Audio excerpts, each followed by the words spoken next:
Good day and welcome back to Horsemanship 101 again. Today I want to talk about how to be a horseman.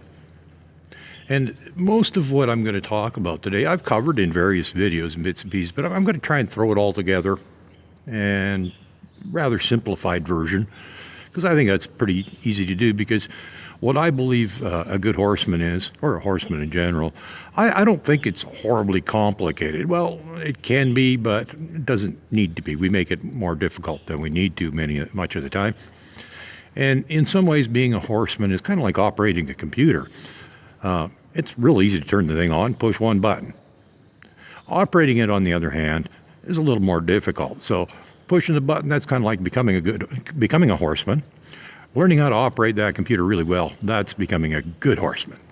So there's a lot of similarities here. Well, this is kind of neat. This is becoming a bit of a routine when I bring them in here now. They all decide to take a nice roll in here. The ground's nice and smooth and soft, and outside it's still frozen and lumpy. In here, much nicer for rolling.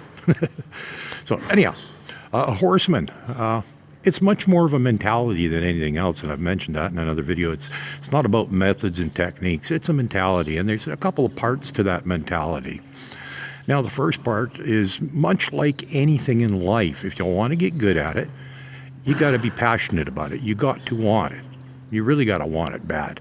And don't be afraid to make mistakes. It's going to happen. It's just like a really good musician. They didn't start off as, something you're going to go see in a concert hall. They started off as somebody in a basement that made a lot of mistakes and hit a lot of wrong notes. And even to this day, I'm still hitting lots of wrong notes, and you're going to too. But don't let that discourage you because, the more you practice, the fewer wrong notes you're going to hit. So, that's the first part of the mentality. And the second part of the mentality that I think is quite important is it's really a reversal of what most people think. Now, I've mentioned before how horsemen, actually, I'll kind of throw in a bit. I read an article that another guy wrote, and he said that being a good horseman is almost a discipline unto itself because a good trainer, a good rider, even a good instructor isn't necessarily a good horseman. Horsemanship and being a good horseman, that's something else. It's looking at the horse from a totally different perspective. It's, I like a video I did a while back, the difference between a trainer and a horseman is, the trainer thinks about what he can get that horse to do, whereas the horseman thinks about what he can do for the horse. So it's almost a complete reversal of mentality is, when the horse-human relationship, it's, if that horse has got a problem, it's up to me to help that horse through that problem. It's not up to that horse to change. My mentality is I have to think about what's best for the horse. That's what makes a horseman, is thinking about the horse and considering the horse and doing what is best for the horse, helping that horse through its problems. It's not about that horse doing things for me, and it's certainly not about me. It is actually about the horse, but it's not about the horse doing for me. It's about me helping that horse.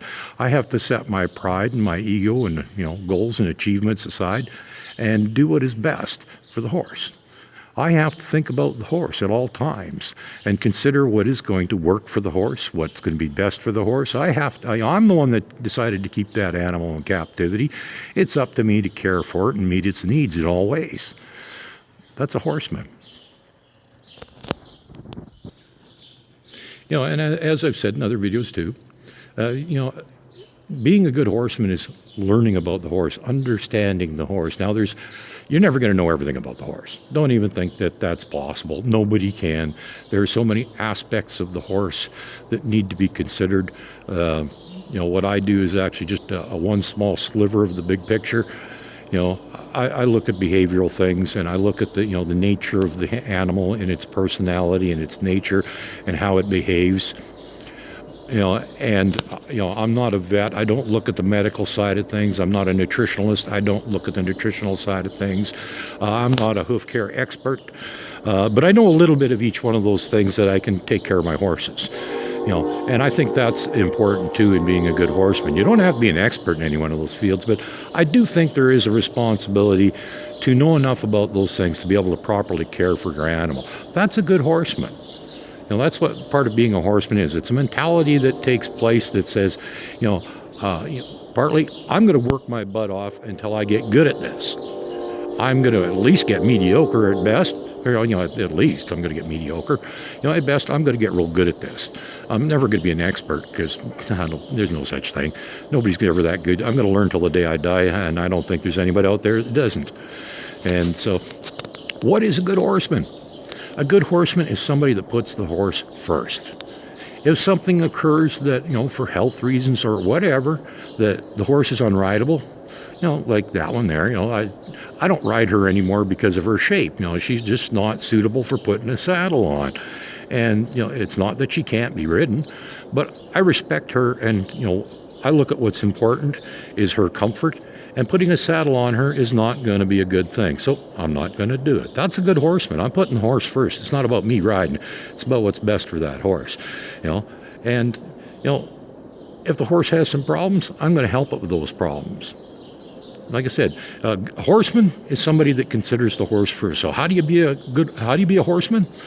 Well, first you become a horseman, then you become a good horseman. But how do you become a horseman? You turn your mentality backwards and you think about the horse and forget about you. Well, obviously you got to think about you to a certain extent because you got to be constantly improving what you're doing.